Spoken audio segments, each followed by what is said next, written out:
Hello everyone, welcome back to my channel. We have started with the financial management and today we are going to start with the capital structure, also known as the financing decision.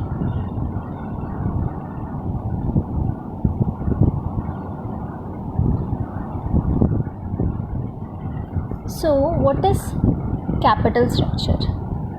Deciding right proportion of debt and equity in a company, that is long-term sources. Those capital which we have discussed earlier, that is the internal and external sources of capital, deciding the proportion in which amount there should be debt and there should be equity, or else the outside capital and the inside capital. So capital structure deals with only long-term sources of capital.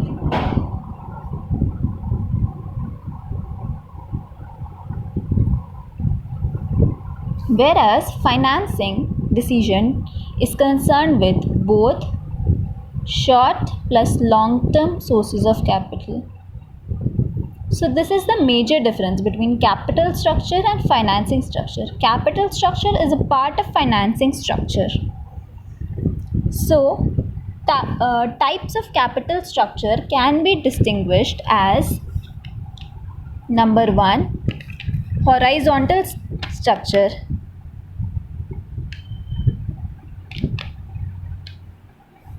Horizontal capital structure, we have only equity.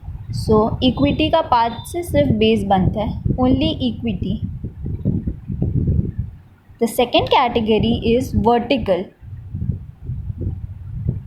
जिसमें सिर्फ dates होता है या फिर outside.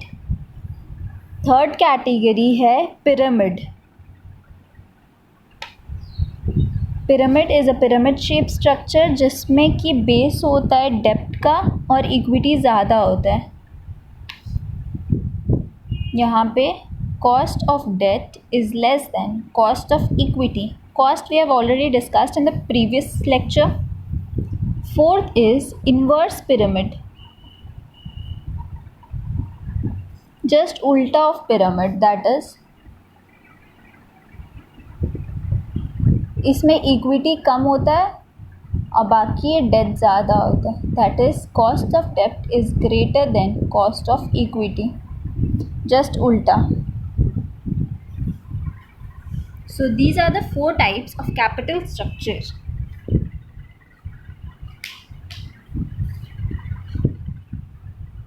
Optimal capital structure एक organisation का is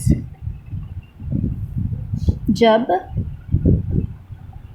overall cost of capital is minimum plus maximum value of equity shareholders. ये है हमारा ऑप्टिमल कैपिटल स्ट्रक्चर, कि एक कंपनी को ऐसा स्ट्रक्चर बनाना चाहिए जिसमें overall cost of capital, that is KO minimum हो और कॉस्ट ऑफ इक्विटी मैक्सिमम हो. मतलब इक्विटी शेयर होल्डर्स का सबसे ज़्यादा वैल्यू निकल के आए, जबकि ओवरऑल कैपिटल मिनिमम हो उस प्रोजेक्ट का या फिर उस कैपिटल स्ट्रक्चर का. अब कैपिटल स्ट्रक्चर हम लोग फॉर्मुलेट करते हैं, उसका एनालिसिस करने के लिए देयर आर बेसिकली टेक्निक्स जो हमें बताती है कि कैपिटल स्ट्रक्चर किस पे बेस्ड है, कैसा होना चाहिए. So there are 4 techniques of capital structure. पहला है नेट इनकम अप्रोच, दूसरा net operating income approach,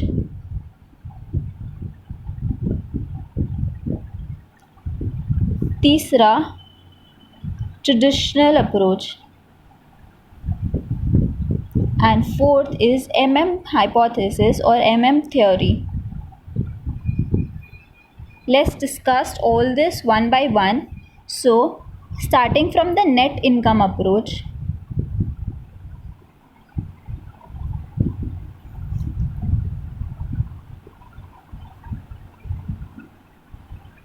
So as per net income approach, it says that the value of a firm is based on the capital structure. अगर capital structure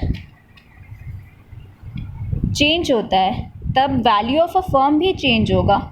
so we can say इसमें बोला गया कि there is a relationship between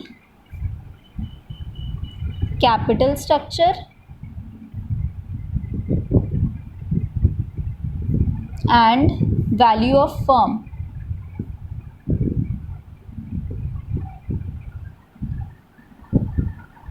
और value of firm को हम लोग increase या डिक्रीज़ कर सकते हैं just by changing the capital structure.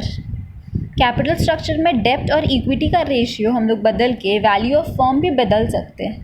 सो इसका कुछ अजम्पशंस है. यहाँ पे अजम्पशंस है कि टोटल क्या अजम्पशंस टोटल कैपिटल कांस्टेंट रहेगा through out the year. Firm को सपोज अगर कैपिटल की ज़रूरत है 10 लाख तो वो 10 लाख रहेगा थ्रू आउट द ईयर. दूसरा है यहाँ पे cost of debt is less than cost of equity. Cost of debt is less than cost of equity. हम ये वाला फॉलो कर रहे हैं पिरामिड स्ट्रक्चर यहाँ पे. फिर यहाँ पे बोला गया कि फाइनेंशियल लिवरेज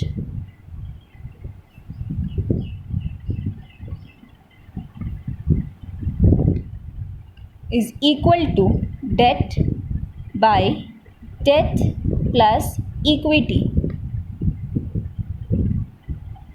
फाइनेंशियल लिवरेज का मतलब होता है use of more and more debts in the financing structure. ज़्यादा डेप्स यूज़ हो रहा है कि टोटल डेप्ट क्या है पूरे कैपिटल स्ट्रक्चर में. Fine.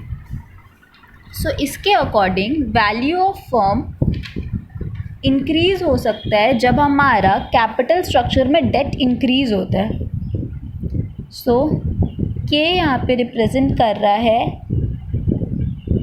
Value of firm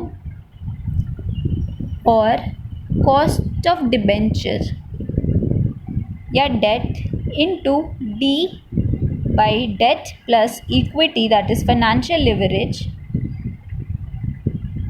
plus cost of equity into debt plus equity. So basically यहाँ पे नेट इनकम अप्रोच में ये बोला गया कि टोटल अमाउंट ऑफ डेट या इक्विटी चेंज करके हम वैल्यू ऑफ फर्म चेंज कर सकते हैं. सो ये था पहला थ्योरी ऑफ कैपिटल स्ट्रक्चर. दूसरा थ्योरी आया नेट ऑपरेटिंग इनकम. इससे बोलते हैं NOI अप्रोच. ये था NI अप्रोच.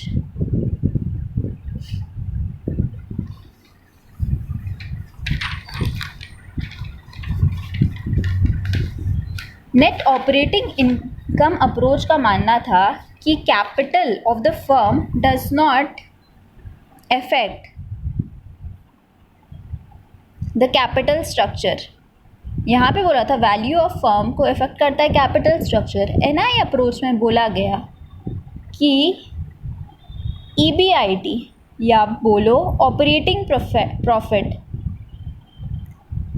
जो भी इनकम है कंपनी का वो इफेक्ट करता है उसका वैल्यू, फर्म का वैल्यू कितना है.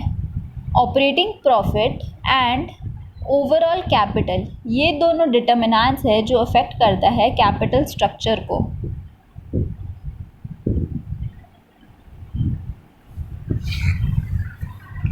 यहाँ पे भी कुछ अजम्पशंस लिया गया कि यहाँ पे कोई टैक्स नहीं होगा इस वाले ऑर्गेनाइजेशन के लिए, no tax.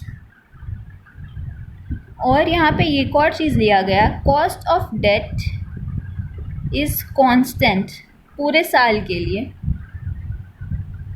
Cost of overall capital constant है.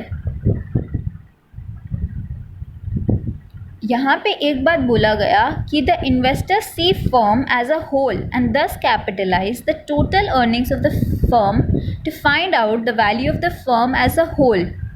यहाँ पे जो इन्वेस्टर्स के पास पूरा पैसा है, कंपनी में जितना भी पैसा है वो पूरा पैसा कहीं और इन्वेस्ट कर दे रहा है ताकि जो total income of the firm हो वो डिटरमाइन किया जा सके। इसमें एक और बोला गया कि जब कॉस्ट ऑफ डेट इंक्रीज़ होता है, as a result cost of equity भी इंक्रीज़ होता है।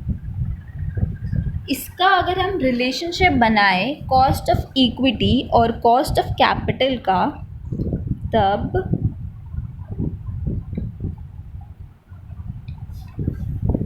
यहाँ पे हम ले रहे हैं डिग्री ऑफ चेंज,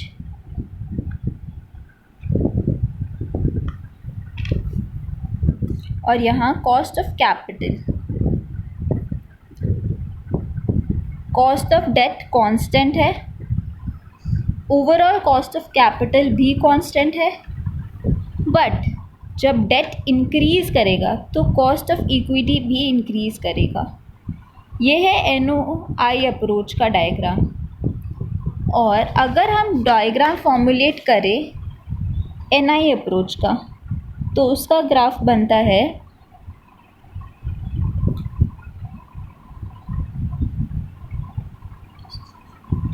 इसमें कॉस्ट ऑफ इक्विटी और कॉस्ट ऑफ डेट दोनों ही कांस्टेंट था, but cost of equity was greater than cost of debt, और बीच में कहीं इन दोनों के आ रहा था कॉस्ट ऑफ ओवरऑल कैपिटल।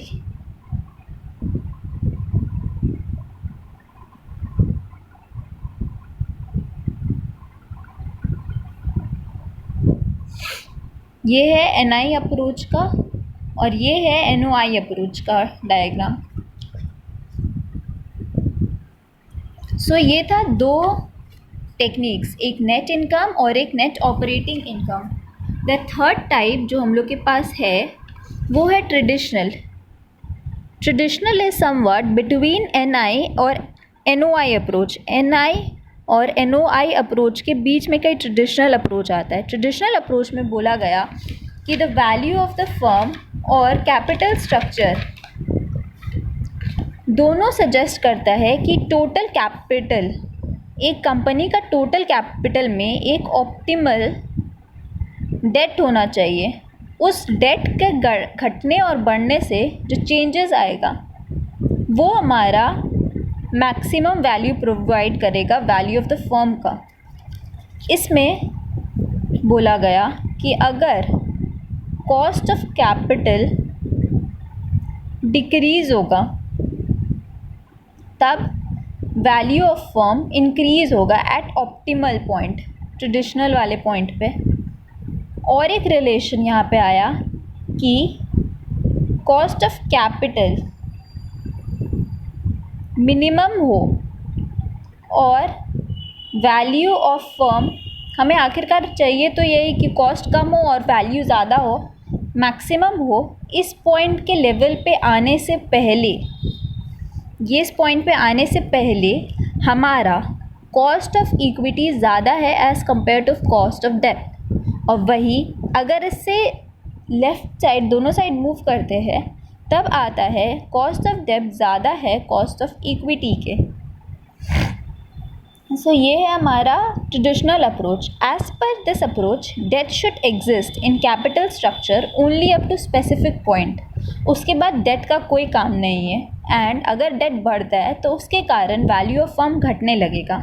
तो एक पर्टिकुलर ऑप्टिमल डेट स्ट्रक्चर होना चाहिए, उससे ज़्यादा डेट को नहीं होना चाहिए कंपनी में। फोर्थ है हमारा theory, also known as the Modigliani Miller theory. इसको दो साइंटिस्ट ने मिल के बनाया था जिनका नाम था, पहले का मोदी-गिलानी और दूसरे का नाम था मिलर। ये अप्रोच आया था 1958 में। According to this approach value of firm depends on future earning, कि फ्यूचर में कितना अर्निंग है उस पर डिपेंड करता है value of firm. Hence debt और इक्विटी, जैसे कि अबव तीनों में बोला गया, डेट और इक्विटी का थोड़ा थोड़ा पार्ट है वैल्यू ऑफ फर्म डिटरमाइन करने में, but according to MM approach value of firm के लिए सिर्फ फ्यूचर अर्निंग्स ही काफ़ी है। मतलब फर्म का वैल्यू के लिए असेट लाइबिलिटीज़ कैसे भी फाइनेंस हो, डजेंट मैटर, उसका अर्निंग कितना है, that is the sole criteria. तो इसमें आया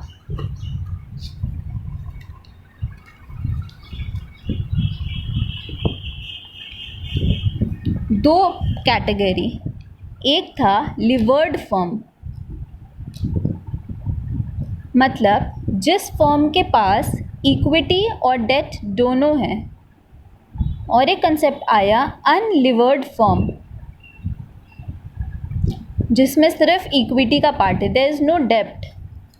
तो वैल्यू ऑफ फर्म डिटरमाइन करने के लिए पहले आया 1958 में concept that was based on without taxes. उसमें बोला गया कि we assume that taxes zero है। और एक थ्योरी आया फिर 1963 में जिसमें था टैक्सेस इंक्लूडेड, क्योंकि यहाँ पे टैक्सेस को हम डिनाई कर रहे थे।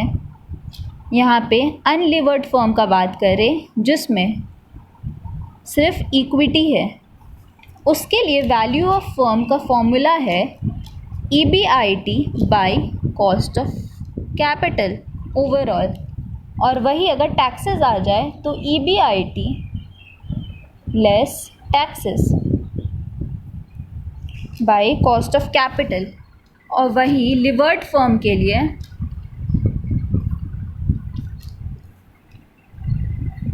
EBIT by cost of capital, वही टैक्सेस के लिए value of levered firm VL, ये अनलिवर्ड फर्म का वैल्यू है, value of unlevered firm, value of levered firm.